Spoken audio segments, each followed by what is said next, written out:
My name is Ashley, and this is An Album a Day, an English language podcast promoting commentary on South Korean pop music. This podcast covers mainstream, indie, and some underground artists within the scene and provides both factual and opinionated K-pop commentary. The biggest benefit to sharing my thoughts this way is that it will hopefully expose you to more great music and exploration of your own. I cannot believe I have not done anything regarding Apink since April or May of 2024. Like that's a hot mess, but we're back into it. I've got 2 albums on this episode instead of 1. That way we can kind of get through it, because now there is even more that I need to get caught up on with their discography. Let's get into it right after the drop. You're tuned into An Album a Day. Show start. Hey y'all, I just want to be clear. You're going to hear me say Star Trek at least 5 times. I mean Stargate. Where I left off with them, I was pretty much realizing that I was going to have a little bit of difficulty because I don't do very well with what I term cutesy wootsy or bubblegum pop. And when I figured out who they were, which was 2013, they were just coming back with Secret Garden, literally 15 seconds before I found out who they were. Secret Garden dropped July 5th of 2013. I learned about them via KCON 2013 in Los Angeles, and I learned because there were people doing the choreography for No No No. This is also around the same time when they dropped U, like the letter U and then the word YOU. I could hear all this and was like, this ain't for me. Perhaps if I was like 12, 13, 14 may have been 14 might be pushing it. But if I was a younger person, it may have appealed to me differently. But at least the choreography to No No No was very cute. And I especially loved hearing the fanboys shout the fan chant. Yeah! Like, just the memory of it is...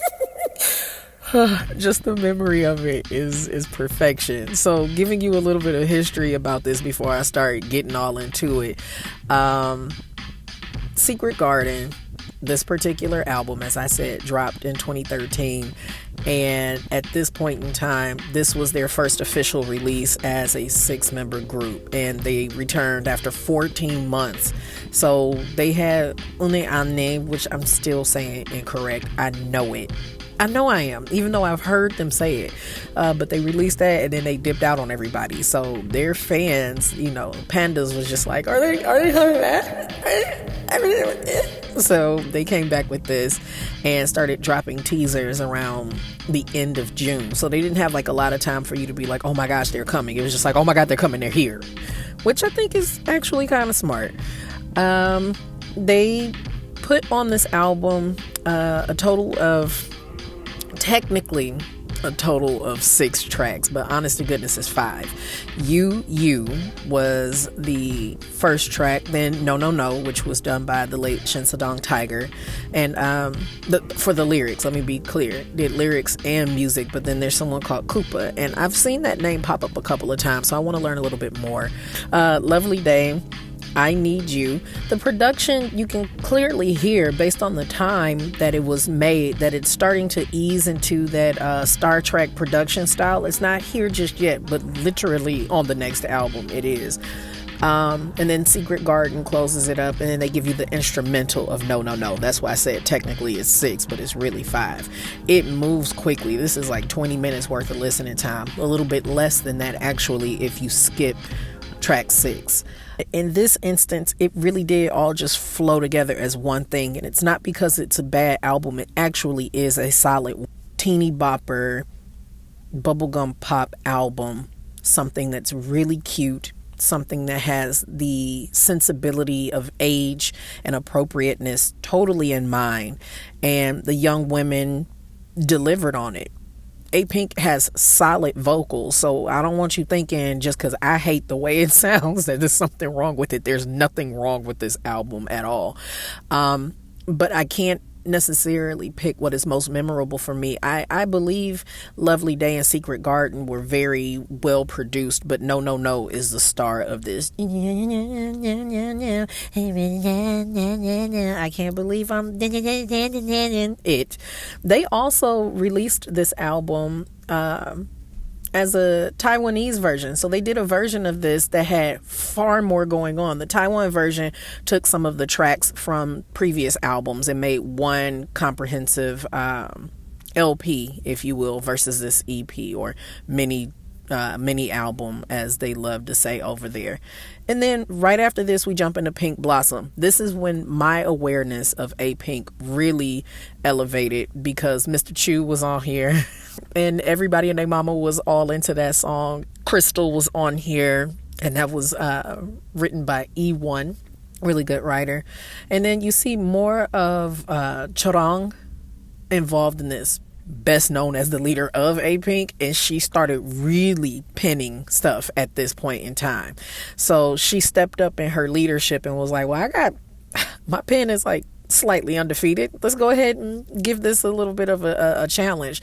So she penned 2 of the songs on this album, and this is when it really started to feel like they were coming into something different. This is when that Star Trek sound started really kicking in. One of the last songs that I remember from it is So Long, and I swear it sounds like I could hear Beyonce's Irreplaceable on it at any given moment. This was a big moment for her, and continued to put the group on a further map of saying, this is not a time where somebody is always doing something for us. We do have the capability and capacity. And I know here in 2025, at the time of this recording, there are so many groups that write for themselves, produce for themselves and whatnot. But this was still relatively new-ish around this time. Not to say it did not exist. Let me be clear. We're not about to have one of those conversations about who was the first. They was the first. We're not doing all of that. But as a 2.5/3rd generation group, this was a big deal. This album was released March 31st. Flip the numbers around. March 31st, 2014.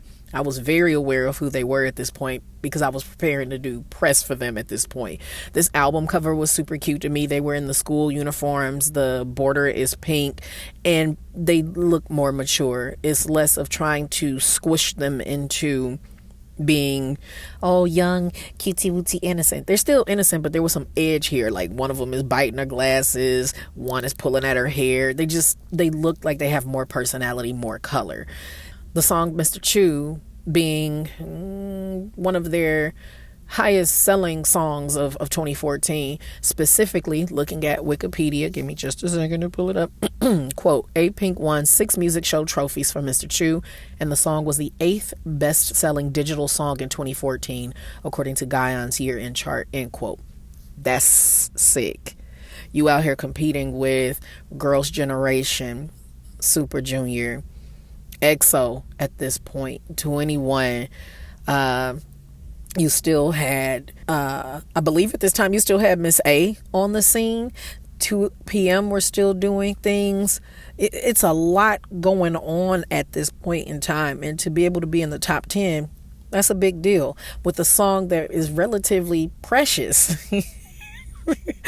Mr. Chu is a precious little song. It doesn't force a lot of anything on anyone. It's very, very sweet. It also had a moment in time where it needed to be halted for promotions because it came about around the time of the 3rd anniversary fan meeting that they were going to have. It was around the time of the Seawall tragedy. If you are unfamiliar with that, sorry, just remembering it because, I mean, it was super devastating, and there's so much devastation going on a recurring basis these days. So I'll quickly acknowledge it that this was April 2014. On April 16th or 15th of that year, a lot of students were on a ferry for a school trip, and it turned absolutely tragic. The ferry flipped over on its way to Jeju Island, and it was just so many people who didn't make it. Over 300 people died, and there were 476 people on the boat, and it was really bad. And there would be a level of insensitivity that would probably mar these women, or any group for that matter, if they would have continued on with any entertainment regarding this. So it was pivotal that they stopped at the time that they did. It didn't slow momentum, but they needed to stop. So the album had technically 5 songs, but if you want to count the instrumentals, they had the original instrumental of Mr. Chu. They had the original instrumental of Mr. Chu. Then they had Mr. Chu as they performed it on stage, and then another version of Mr. Chu. They was milking the shit out of Choo Choo Choo. But it has Sunday, Monday, Crystal, Love Story, and So Long on there. So you're looking at a listen of 23 minutes or so. So again, another EP, very quick, very straight to the point. This one is marred by the sound of its time. There really wasn't much else they could do. They had to stay in what was on trend at that time, and at that time, this is what was on trend. The A3Day rating for both of these albums is a 5 and a 4 respectively. I definitely can see longevity in the number 5 album, because even though it is cutesy wootsy, it hasn't aged in the same way that Pink Blossom did. So that's what I gotta say. I struggled a little bit because I'm rusty on proper format, but we gonna get there. We're gonna get there. Shout out to all the Patreon patrons, every single tier. If you are not on Patreon, that is where you want to be. Free membership is the way to go if you just want general access to things. In the paid tier, which is just $5 a month, get you access to all of the weirdness that goes on behind the scenes. I will catch y'all in the next episode. Bye, y'all.